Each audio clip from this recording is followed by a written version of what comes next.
신약성경 마가복음 10장 35절에서 45절의 말씀입니다.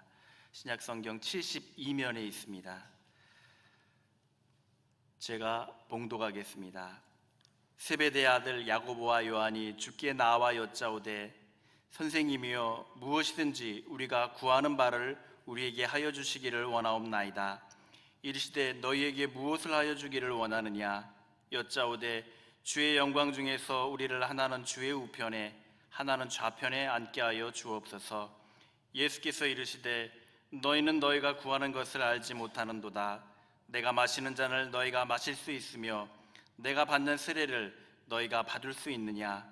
그들이 말하되 할 수 있나이다.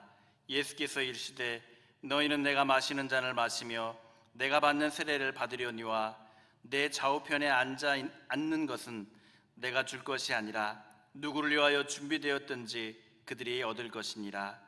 열 제자가 듣고 야고보와 요한에 대하여 화를 내거늘 예수께서 불러다가 이르시되 이방인들의 집권자들이 그들을 임의로 주관하고 그 고관들이 그들에게 권세를 부리는 줄을 너희가 알거니와 너희 중에는 그렇지 않을지니 너희 중에 누구든지 크고자 하는 자는 너희를 섬기는 자가 되고 너희 중에 누구든지 으뜸이 되고자 하는 자는 모든 사람의 종이 되어야 하리라. 인자가 온 것은 섬김을 받으려 함이 아니라 도리어 섬기려 하고 자기 목숨을 많은 사람의 대속물로 주려 함이니라. 아멘. 목사님 나오셔서 섬김이라는 제목으로 하나님의 말씀을 전해주시겠습니다. 완연한 가을입니다. 열매 맺게 하시고 수확하게 하시는 하나님의 은총이 우리 모두에게 함께하는 복된 절기 되시기를 예수님의 이름으로 축복합니다. 지난주에 제가 그리스 순례 한 곳 좀 소개하면서 설교한 내용이 있습니다. 인자는 머리 둘 것이 없도다. 제가 그 말을 그리스에서 연구소 소장한테 들을 때는 좀 엄청난 충격을 받았었습니다. 그럼 우리 교인들은 과연 어떨까 좀 궁금했었거든요.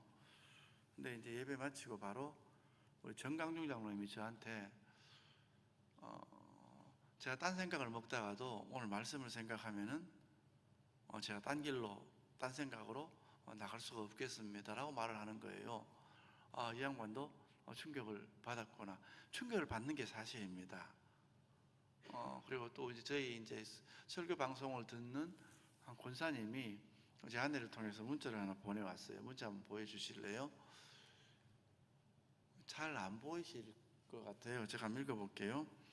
예수님이 인자는 머리 둘 곳이 없다는 뜻의 의미를 루디아 성당 성화에서 깨닫고 세상이 터져버리는 것 같은 충격이었습니다. 내 지식, 내 머리는 소반 위에 내려놓고 그 자리, 내 머리 자리가 주님이, 그분이 당신의 머리 두실 자리라는 것 70이 돼서야 알고 많이 슬펐습니다. 이렇게 문자를 보내왔습니다. 제가 또 이렇게 말씀드리는 이유는 여러분, 예배에서 가장 중요한 것은 말씀입니다. 특별히 개신교 예배에서 가장 중요한 것은 말씀 선포입니다. 그러니까 여러분들 예배 시간에 들어와서 설교하는가 보다 이렇게 듣고 가는 것이 아니라 그 말씀을 하나님의 음성으로 제가 잘하든 잘못하든 상관이 없습니다. 저는 하여튼 최대한도로 잘하려고 노력을 하겠지만은 그와 상관없이 여러분들이 하나님의 음성을 듣는다는 그런 마음으로 예배 시간에 임해 주셔야 됩니다. 그래야 그런 말씀과 같은 충격이 우리에게, 여러분에게 이렇게 온전히 전해질 수 있기 때문에 제가 두 분의 예를 들어보았습니다. 오늘 말씀의 제목은 섬김입니다. 여러분, 섬김 그러면은 정말 어려운 겁니다. 왜냐하면 섬김은 시혜가 아니기 때문입니다.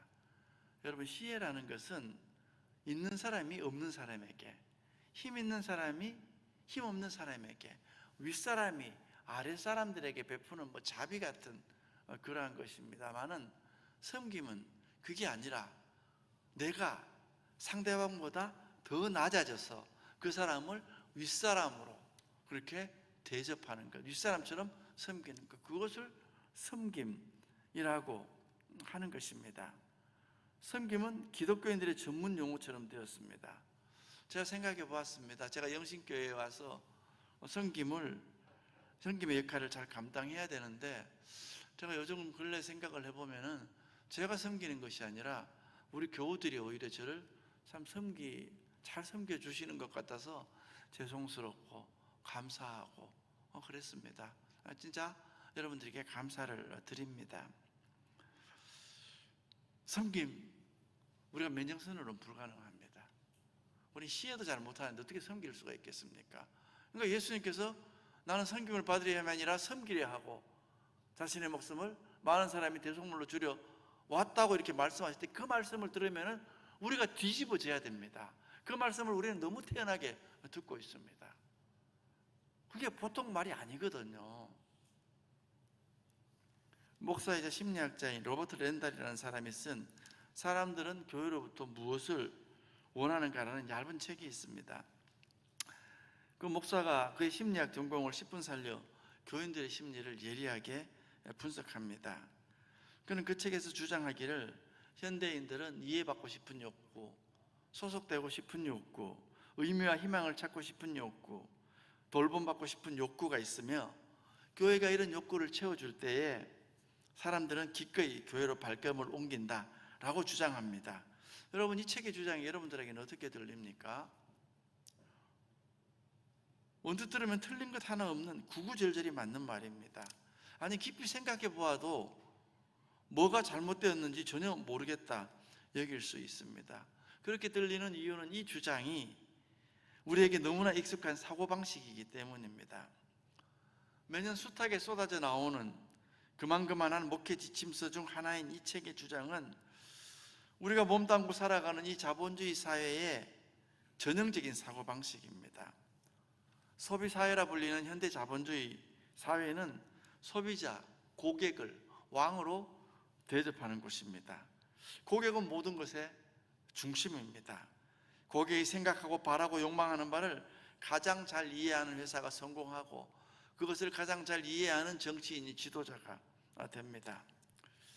그런데 한마디로 이런 생각은 예수님과 사도들이 결코 닮아서는 안 된다고 경기한 이 세상의 풍조입니다. 현대교회가 얼마나 세상 풍조에 물들어 있는지를 이 책을 읽고 감동을 받는 교회 지도자들이나 교인들이 잘 보여주고 있습니다. 아, 교회는 이래야지. 일면 틀린 말은 아닙니다만은 그 결과 오늘날 기독교인은 교회라는 기업이 잘 대접하여서 교회로 몰려와 헌금하게 만드는 고객이 되어버렸습니다. 여러분은 교회를 선택할 때 무엇을 고려하셨습니까?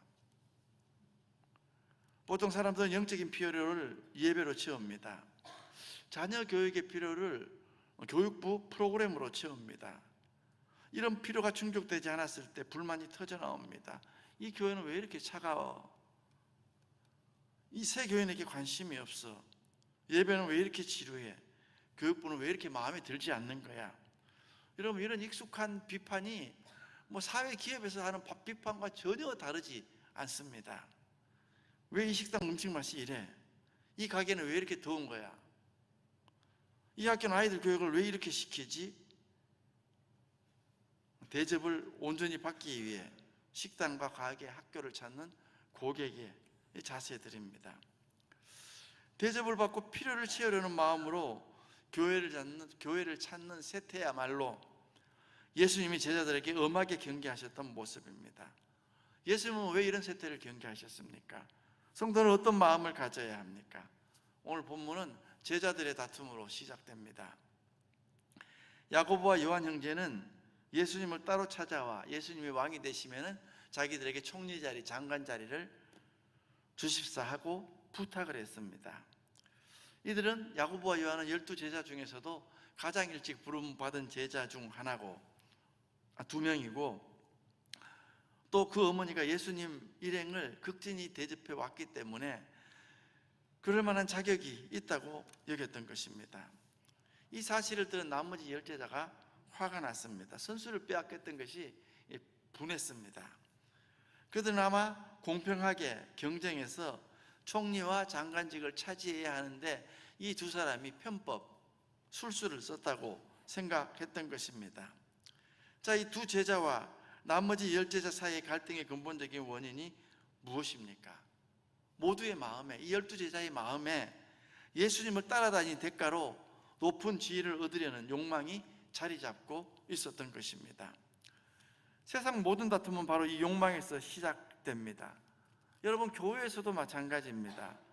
몸은 교회에 있지만 마음은 여전히 세상에 있으면은 높아지고 싶고 그런 욕망에 사로잡히고 그러면 다툼을 일으키게 되어 있습니다. 이것은 콩 심은 데 콩 나고 팥 심은 데 팥 자라듯 자명한 진리입니다. 너무나 자명한 사실입니다.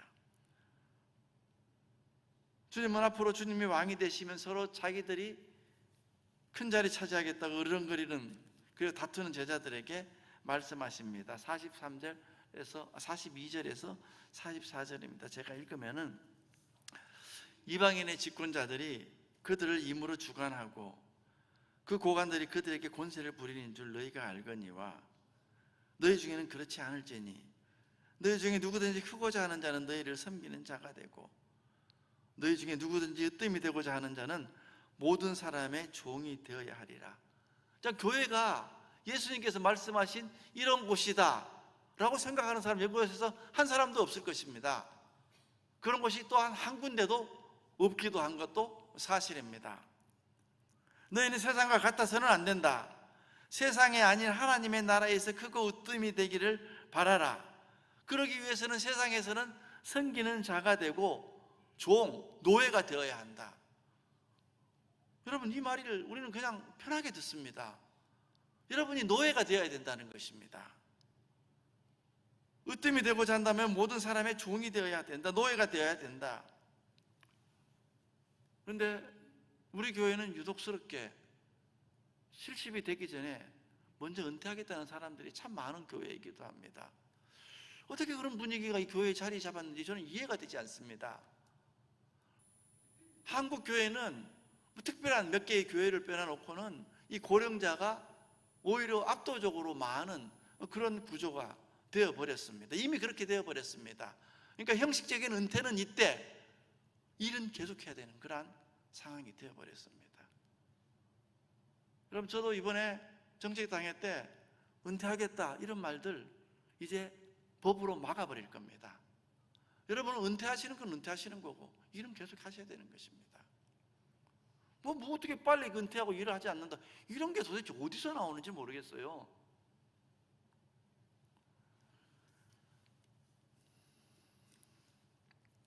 인류 역사상 여러 가지 유형의 리더십이 있었지만은 이런 혁명적인 리더십은 없었습니다. 특별히 위계 질서를 강조하는 중국과 한국과 같은 유교 사상에서는 도저히 용납할 수 없는 것이 바로 윗사람 보고 아랫사람을 섬기라는 그런 사상입니다. 역사를 살펴보아도 뭐 성군이 없었던 것이 없지는 않았습니다. 세종대왕이나 또 백성을 생각하는 정약용과 같은 그러한 리더들이 분명히 있었습니다마는 스스로를 내가 섬기는 노예다, 섬기는 종이다 라고 생각한 사람은 없었습니다.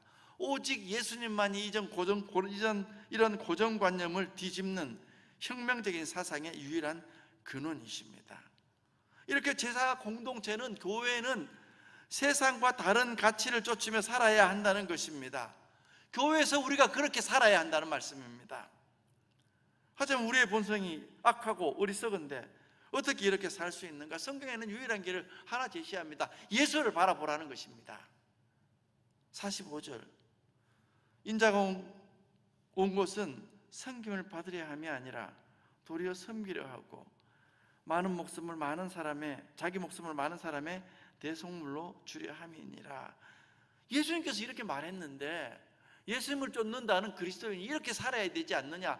예수님을 바라보라는 것입니다. 예수님은 지극히 높은 보좌에서 지극히 낮은 이 땅에서도 가장 낮은 십자가의 자리까지 내려가셨습니다. 죄인들의 모든 죄를 대신 지신 대속물이 되어 고초당하고 죽으셨습니다. 이 예수의 죽음은 그 죄인들을 위한 가장 큰 섬김이었습니다. 예수님은 모든 그리스도인들의 주가 되셨습니다. 이 섬김의 주를 매일 바라보고 쫓은 이들을 성경은 제자요, 성도라고 부릅니다. 그러나 2000년 기독교 역사를 통하여 섬김 받으려는 사람보다 섬기는 사람들이 그러면은 정말 교회 역사만큼 많아졌는가? 전혀 그렇지 않다고 우리는 자신 있게 대답할 수 있습니다. 오히려 많은 사람들이 자기가 대접받을 권리에만 예민해지고 스스로 섬김을 받아야 할 인생이라고 주장합니다. 어쩌다 사람들에게, 장로님들이나 이런 사람들에게 제가 일을 맡겨보잖아요. 일을 맡겨보면은 그 사람을 알 수가 있습니다. 99%는 그 일의 주인이 되어버립니다. 다른 사람들은 다 자신의 밑으로 이렇게 취급을 합니다. 그런 우리들에게 바울을 통해서 주님 명령하십니다. 너희 안에 이 마음을 품으라. 곧 그리스도 예수의 마음이니 그는 근본 하나님의 본체시나 하나님과 동등됨을 취할 것으로 여기지 아니하시고 오히려 자기를 비워 종의 형체를 가지사 사람들과 같이 되셨고 사람의 모양으로 나타나사 자기를 낮추시고 죽기까지 복종하시으니 곧 십자가에 죽으심이라. 이 말씀에 의하면 예수님처럼 낮아져서 죽기까지 복종하지 않는 이는 그러므로 그리스도인이 아니라는 말씀입니다. 오늘 우리가 바라보는 것은 누구입니까? 십자가까지 내려가서 죽으신 예수님입니까? 아니면 높은 자리, 부유한 자리, 성공한 자리에 올라가서 살아서는 세상 영광 다 누리고 죽어서는 천국 듣기까지 보장받은 듯한 남부럽지 않은 성공한 기독교인입니까? 많은 교인들이 그리스도를 보지 않습니다. 많은 교인들이 그리스도의 마음을 품지 않습니다. 세상 풍조를 쫓고 세상의 삶을 부러워합니다. 부활의 영광은 바라지만 십자가의 고난은 바라지 않습니다. 교회도 이 욕망에 발맞추어서 십자가 없는 부활을 외치고 고객들을 끌어 모읍니다. 넓은 길, 편한 길, 멸망의 길입니다. 예수님을 바라보아야 되고 예수님의 마음을 품어야 하는데 예수님처럼 섬김의 자리로 내려가야 하는데 정반대의 삶을 교회에서도 많은 사람들이 살고 있습니다. 저는 저와 여러분이 할 수만 있다면 예수님처럼 십자가에서 죽으시기를 소망합니다. 십자가 없는 부활을 꿈꾸는 이들이 되지 않으시기를 소망합니다. 여러분, 예수님의 섬기는 마음을 품어야 진정한 예배 드릴 수 있습니다. 여러분, 예배를 영어로 워십이라 그러죠. 혹은 서비스라고도 합니다. 서비스는 예배라는 것이 곧 봉사요, 섬김이라는 의미입니다. 여러분, 예배에서 여러분들은 누구를 섬깁니까? 예배에서는 여러분들이 성도를 섬기는 것이 아니라 예배의 주인이신 주님을 섬기는 것입니다. 하나님을 섬기는 것입니다. 그런데 현대교회는 종종 예배에서 보이지 않는 하나님 대신에 보이는 사람을 섬깁니다. 목사를 섬기는 예배가 종종 있습니다. 목사의 연변 카리스마에 집중합니다. 목사를 전면에 내세웁니다. 이번 집회는 어느 유명한 목사님이 오십니다. 물론 목사를 소개할 때 이렇게 할 수는 있죠. 우리 교회 목사님 설교를 한번 들어보십시오. 여러분들 남들한테 그렇게 말하는 거 괜찮습니다. 근데 그게 최고의 초점이 돼서는 안 된다는 말입니다.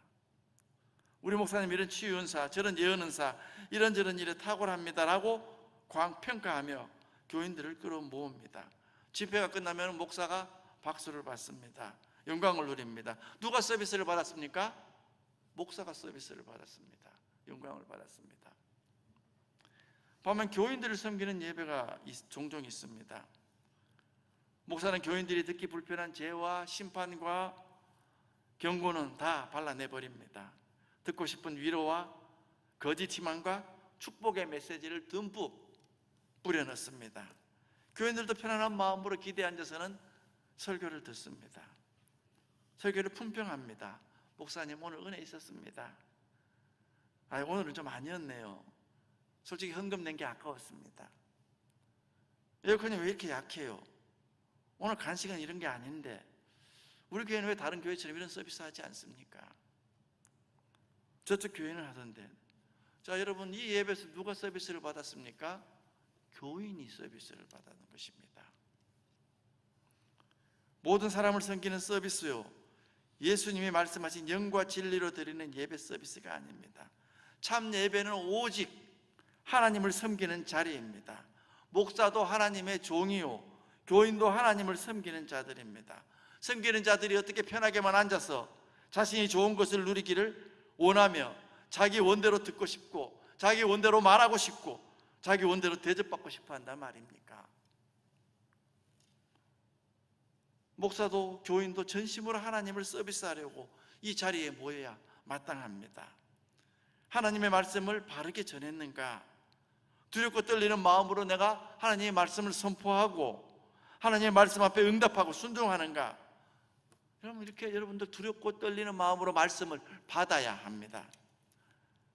하나님이 기뻐 받으실까 두려워하며 전심으로 찬양하고 하나님께 기쁨이 될까 온 마음으로 예물을 드리고 하나님의 순결하게 드리는 향기가 되도록 여러분 간절히 기도 드리는 것이 예배의 현장입니다. 예배를 마치면서 목사님 설교 잘하네, 내가 은혜 받은 내가 아니라 하나님이 기뻐하셨을까? 어떻게 하나님의 뜻이 내 삶에서 이루어지도록 할까 고민하며 돌아가는 것이 마땅합니다. 여러분, 이 예배에서 누구를 섬기고 있습니까? 사람이 아니라 참되신 하나님을 섬기는 예배자가 되시기를 축복합니다. 그러고 나서 교우들을 섬기는 것입니다. 그러고 나서 성도들을 섬기는 것입니다.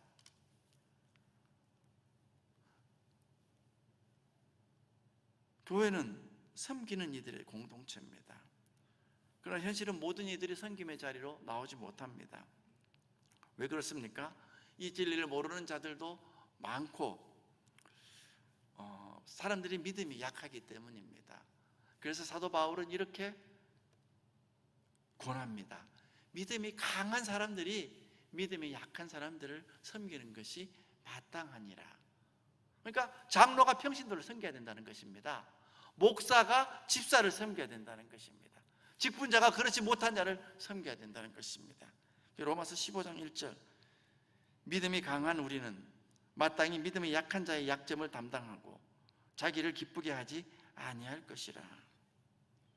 믿음이 강한 이는 섬김 받기보다 섬기는 것이 더 기쁜 일이요, 그리스도를 본받는 길임을 아는 이들입니다. 이를 모르는 이들이 믿음이 약한 이들이고 그들의 약점이 많습니다.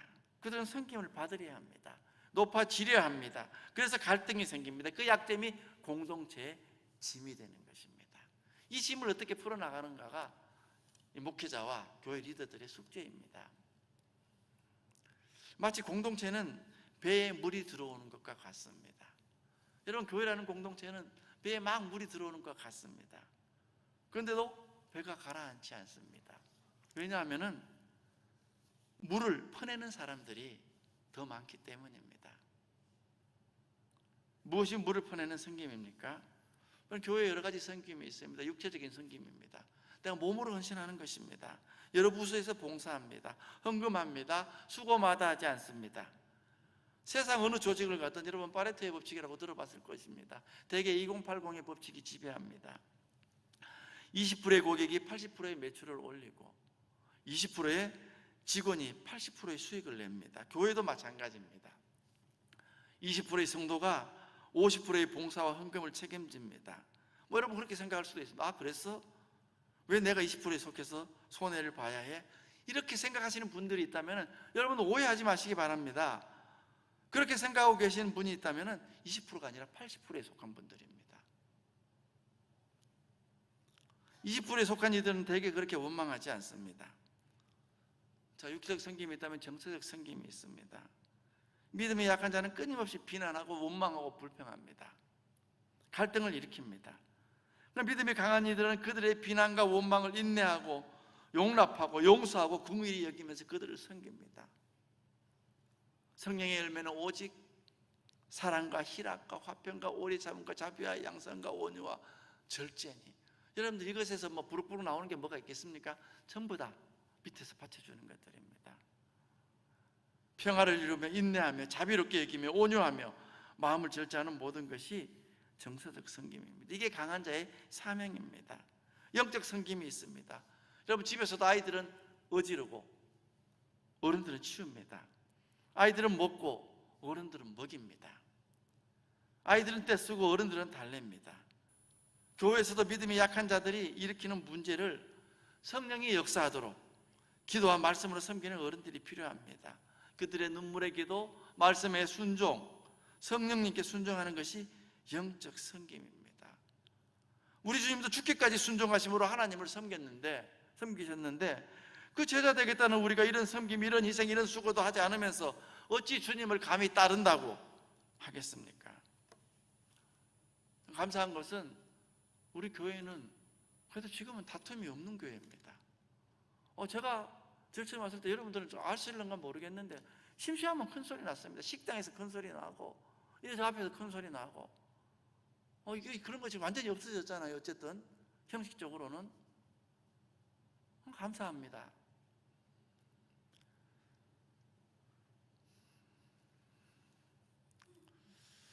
여러분, 섬기는 삶 그러면은 자원봉사를 생각하는 경향이 있습니다.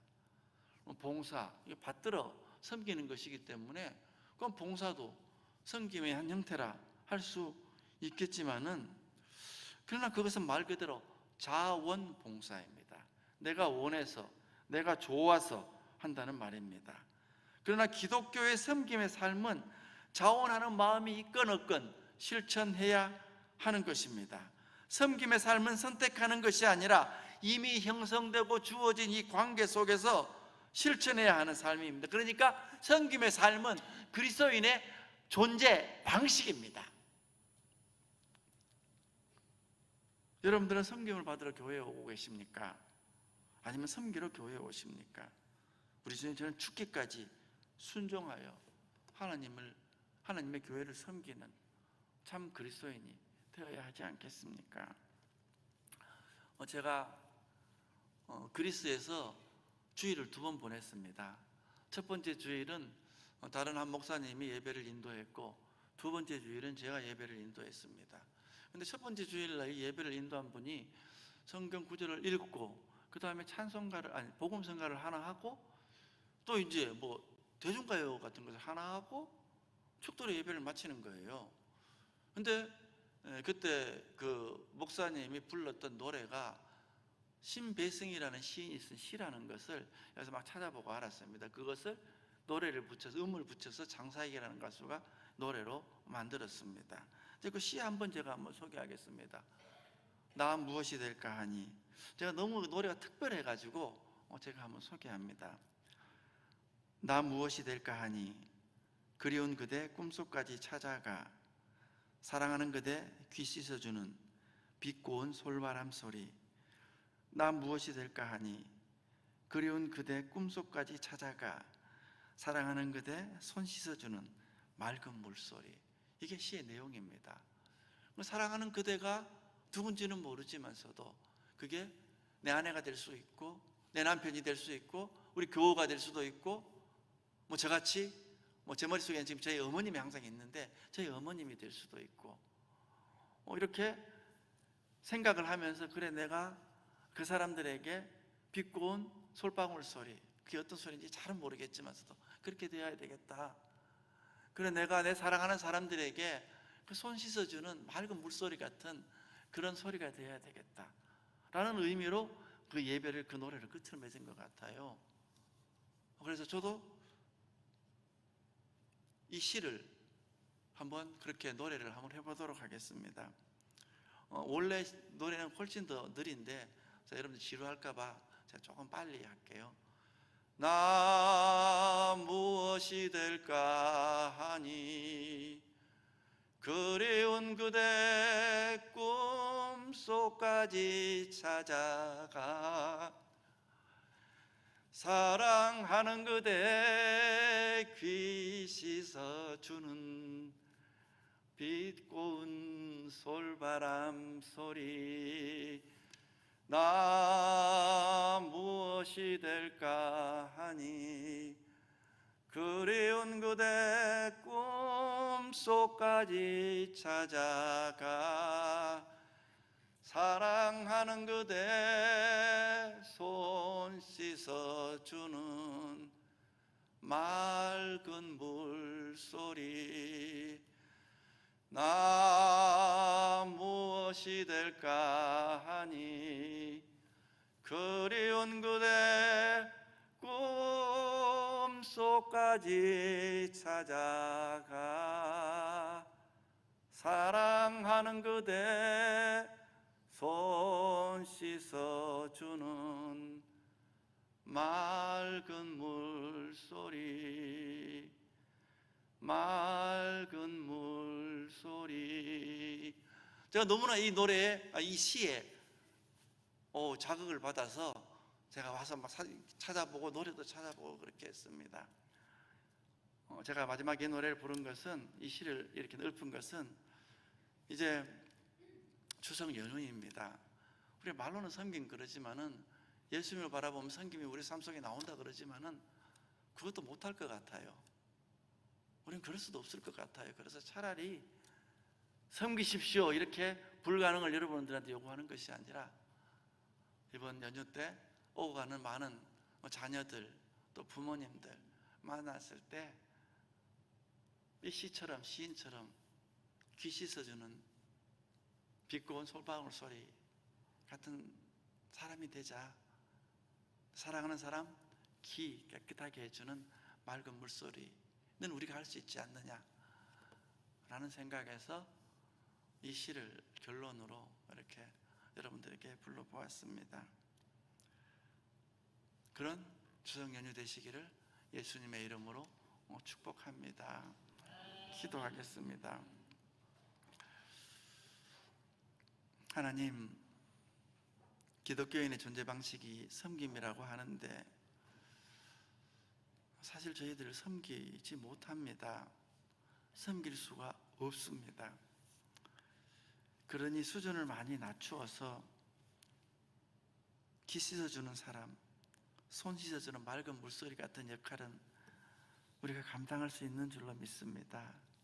이번 연휴 때 그런 역할 잘 감당해내는 우리 그리스도인, 우리 교우들 다 되게 하여 주시옵소서. 예수님의 이름으로 기도하옵나이다. 아멘.